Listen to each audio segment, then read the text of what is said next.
There's been so much talk around Freddie over the last week with selections, also him coming on the show last week and saying there's sections of the media driving a wedge between he and Nico Hines. Everyone's been saying, oh, where do we go next? Do you get the feeling that perhaps with that coaching setup that maybe Freddie, he's had enough? Do you think that Freddie would walk away at the end of this series? Look, I don't know. I don't know Freddie well enough personally. Gus probably knows the situation better than what I do. I don't know. I sort of look at Freddie and think what he's done in the game, what an absolute legend and champion he is, and what he's done for New South Wales. And I actually think he probably deserves a bit more respect than the media's given him. I think, at the end of the day, he hasn't been sacked. There's no job available. We're talking about who's going to coach next. There's no job available. He's still the current coach, and he may want to do it again. And you look at, there's no one putting their hand up to do it anyway. And I don't think anyone should be putting their hand up. I think that's the wrong thing to do. But I don't even think there's anyone jumping out of the box to say, OK, maybe he should be the next coach. You know, that's an issue for the Blues at the moment. So whether he's going to step away, I look at what he's done. He's done so much in the game. And I sort of think to myself, at his age and what he's got, does he need this pressure? I don't know, but that's his decision. He's a competitor, there's no doubt about that. Well, that's it. The fiercest of competitors, Gus. Yeah, he is, absolutely. He knows the Origin landscape really well. They've got a great team there, and there are other players and people that could come in to assist them. I don't see any reason to change the coaching structure, and those agitating in the media for it are simply unhappy with the fact that Channel 9 have Billy Slater and Brad Fittler as their employees working in the Origin, which they don't own that space either. This is just a media thing. It's not necessarily about the Origin or the performance of Brad Fittler. He's won more Origins than most of the coaches that have ever coached Origin before. All right? And he's doing a good job. I don't understand why there's all this conjecture around his role. I really don't. It does come with the territory, though, Gus. The fact that they've lost 5 of the last 6 games, lost 3 of the last 4 series. Point. Yeah, I think the criticism of the New South Wales team is warranted. Now, I think Freddie, though, talking about some of the personal attacks, right? It's not so much the criticism that the team hasn't done the job when it mattered. Yeah.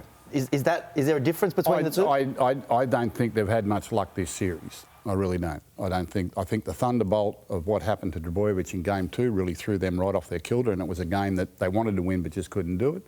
Queensland have been extremely well prepared, they've been well selected, and they've done a really great job. They're hard to beat at the best of times. New South Wales is still trying to find its team. You know, it really is. It's still trying to find its character and personality at the moment. It's changed a lot over the last few years as well.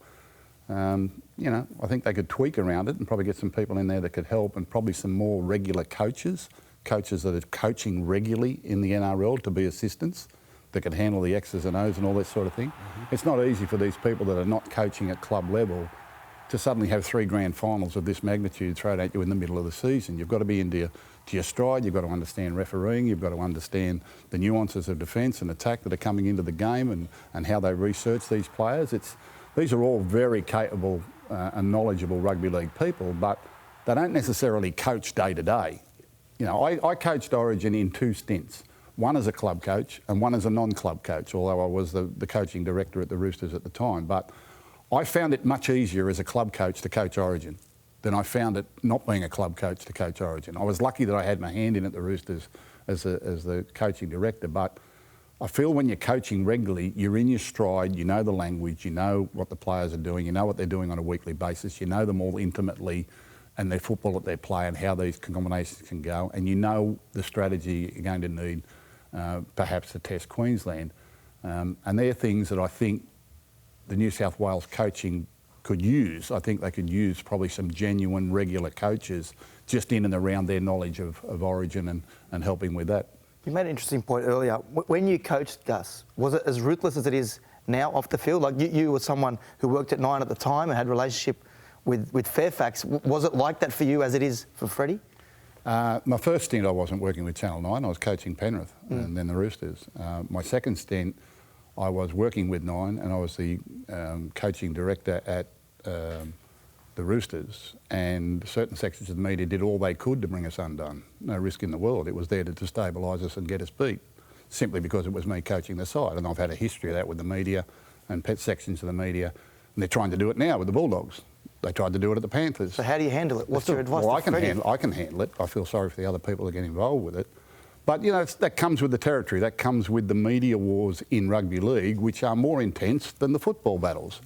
The football battles are easy for these people. It's the media wars that can bring them down. And I've said that with even club coaches. Handling the media and everything else that goes with it can be very, very difficult for them.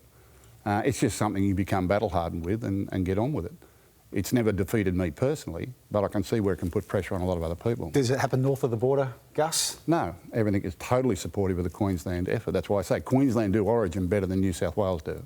New South Wales media does not support the New South Wales team as Queensland support their media, as their media supports their Queensland team. Isn't it easier to support though when you win? Like when you look at the last 15 years, there's a lot there to support for the Queensland media. I think when you...